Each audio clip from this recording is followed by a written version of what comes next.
ماہ سفر الخیر، سفر المظفر اپنے دامن میں جہاں بہت ساری برکتیں لیے جلوہ گر ہوتا ہے، وہاں اس ماہ مبارک کو اولیاء کرام کے ساتھ اس اعتبار سے بہت ساری نسبتیں ہیں۔ جلیل القدر اولیاء کا وصال اسی ماہ منور میں ہوا ہے، اس لیے اطراف و اکناف عالم میں بالخصوص بر صغیر پاک و ہند میں اس مہینے عمومی طور پہ کرامات کا ہی بیان کیا جاتا ہے، جو کہ اولیاء کے حوالے سے ایک عنوان تو ہے، لیکن سارے عنوانات چھوڑ کر کے اس عنوان کو ہی عمومی طور پہ ہمارے ہاں بیان کرنے کا رواج ہے، جس کا نتیجہ کیا ہوا کہ قوم کی تربیت نہ ہو سکی، اور قوم نے ہر شخص کو جس نے دعوی ولایت کیا، جو مسند مشیخیت کے اوپر سج صبر کے بیٹھ گیا، اس کو ولی مان لیا۔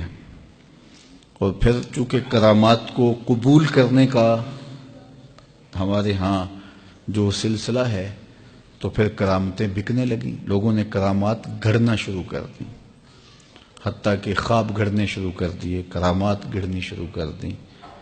جو روزمرہ زندگی میں اتفاقات ہوتے ہیں، تو اگر وہ پیر صاحب سے ہوا تو اس کو کرامت کا نام دے دیا۔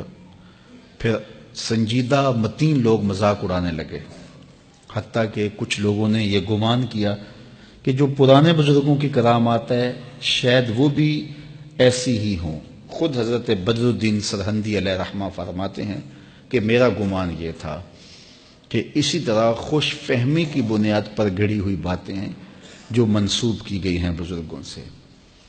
کہتے ہیں وہ تو میری خوش بختی کہ مجھے شیخ احمد مجدد الفسانی کی صحبت نصیب ہو گئی، تو میرا یہ گمان ختم ہوا، اور اگر ایسا نہ ہوتا تو میں اسی گمان پہ تھا۔ تو اس دور کے اندر سنجیدہ متین پڑھا لکھا طبقہ وہ بعض کا یہ چھوٹے چھوٹے جو ہیں وہ مزاج کے لوگوں سے اس طرح کے اتفاقات کو کرامتیں قرار دینے کی وجہ سے بعض کا دور ہو جاتے ہیں کہ شاید ایسا ہی ہے۔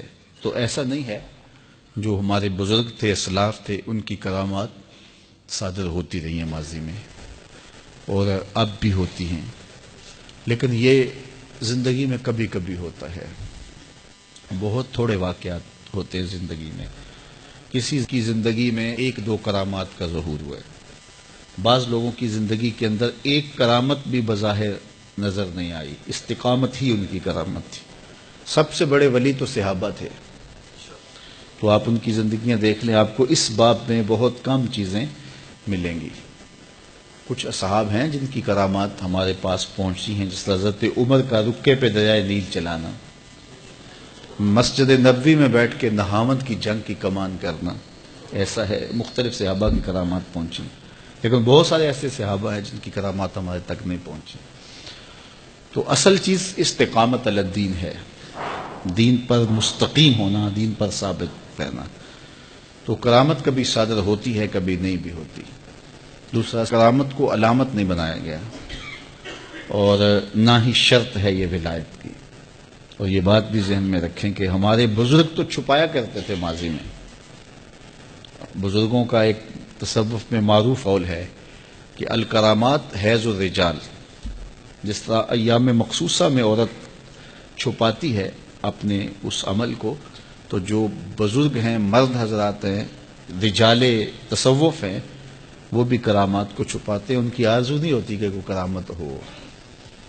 اگر کاروبار ہوگا تو بندہ چاہے گا چلو کوئی نہ کوئی ہو جائے تو میرا کام چمک جائے، خود گھڑ بھی لیتے ہیں، لیکن اگر کوئی مقصد ہو کسی کا تو وہ اس قبیل کے لوگ نہیں ہوتے ہیں۔ الکرامات حیض الرجال، تو وہ چھپانے والی چیزیں ہوتی ہیں، بیان کرنے والی چیزیں نہیں ہوتی۔ اور دوسرا یہ بات ذہن میں رکھیں کہ نبی پر واجب ہے کہ اپنی نبوت کا اعلان کرے، لیکن ولی کے لیے اظہار نہیں ہے، اس کے لیے استتار ہے، وہ چھپائے، وہ اعلان نہیں کرے گا کہ میں ولی ہوتا ہوں مجھے مان لو، ایسا نہیں ہوگا۔ وہ تو چھپ کے رہنے کو ترجیح دیتے ہیں۔ چل بلیا اوتھے چلیے جسے وس دے عقل دے انے، چل بلیا چل اوتھے چلیے جتھے وس دے عقل دے انے، نہ کوئی ساڈی ذات پہچانے نہ کوئی سانو منے۔ تو ہمارے بزرگوں کا تو یہ طریقہ رہا ہے۔